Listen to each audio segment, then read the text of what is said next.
ती गेल्या वेळेला झालेली चूक आम्ही असो मोहिते पाटील असो ही निश्चितपणानं भावनेच्या भरामध्ये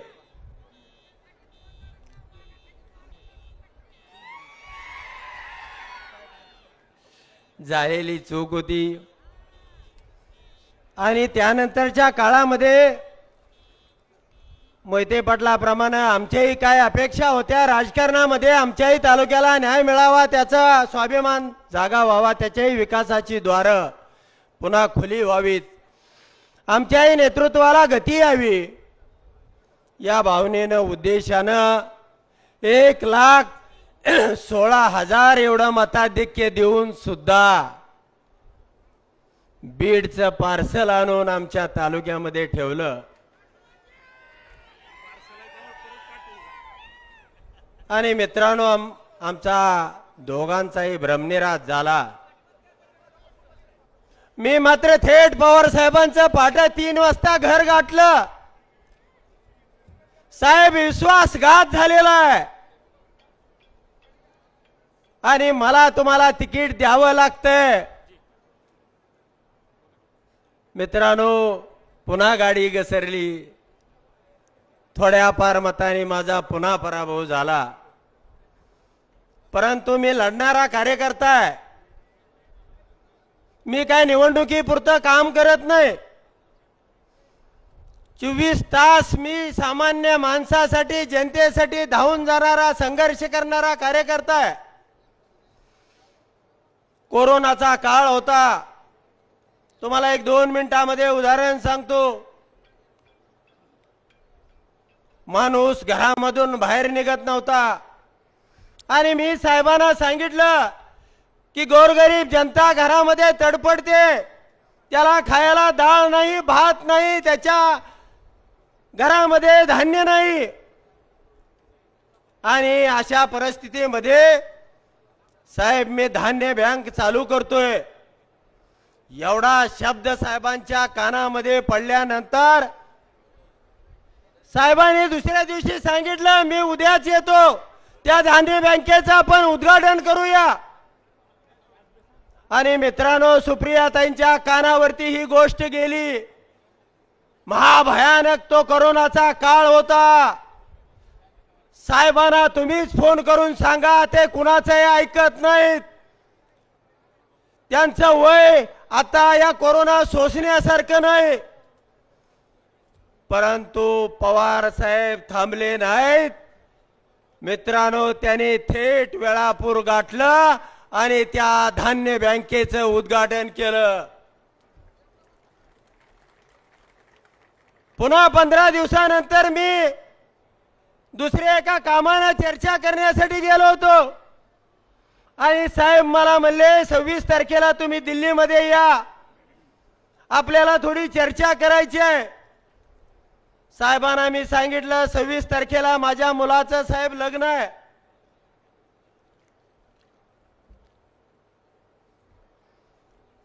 कोरोनामध्ये साहेबांना त्रास होऊ नये म्हणून मी साहेबांना मुलाच्या लग्नाचं आमंत्रण दिलं नव्हतं मित्रांनो माझ्या मुलाच्या लग्नाला 100 लोक सुद्धा नव्हते आणि साहेबांना आमंत्रण नसताना सुद्धा कार्यकर्त्यावरती किती प्रेम असावं साहेब स्वतः आमंत्रण नसताना माझ्या मुलाच्या लग्नाला आले आणि ती जाणीव माझ्या उत्तमराव जानकरांच्या हृदयामध्ये आयुष्यभरासाठी कोरली गेली मित्रांनो माझ्या घरामध्ये एक साहेबांचा मोठा असा फोटो आहे आणि त्यावरती लिहिलेला आहे आधारवड गेल्या महिन्यापूर्वी मी सोलापूरमधून लोकसभेची उमेदवारी मागत होतो आणि माझी उमेदवारी कापली गेली माझी उमेदवारी कापली गेल्यानंतर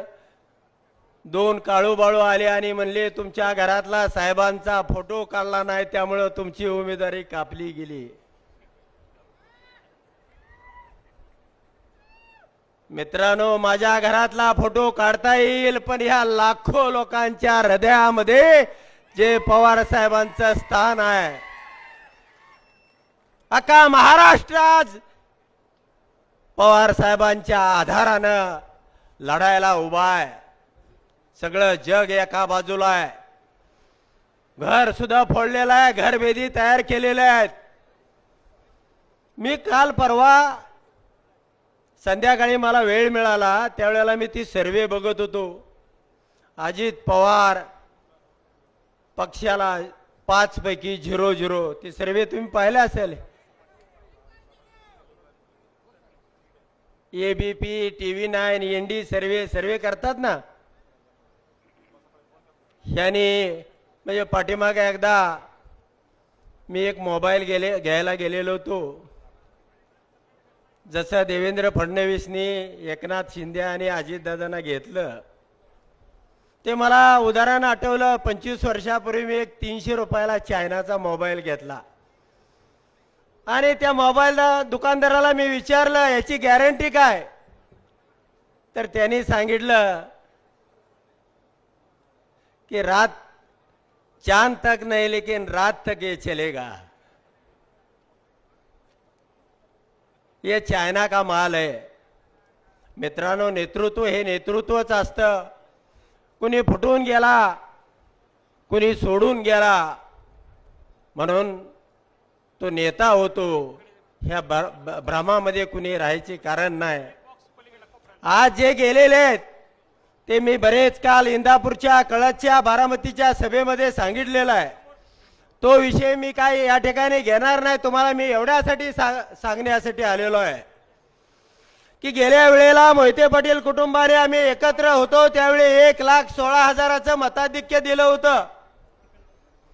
आणि आता जे आम्ही दोघं एकत्र येऊन जे मताधिक्य देणार आहे ते पुढची 25 वर्ष या महाराष्ट्रामध्ये ते रेकॉर्ड कोणी तोडणार नाही हे सांगण्यासाठी तुम्हाला आलेलो आहे. आणि म्हणूनच मित्रांनो, आम्ही काही सजासजी एकत्र झालोय असं समजू नका. गावागावातल्या, तालुक्यातल्या माणसाने आमच्यावर जे दबाव टाकले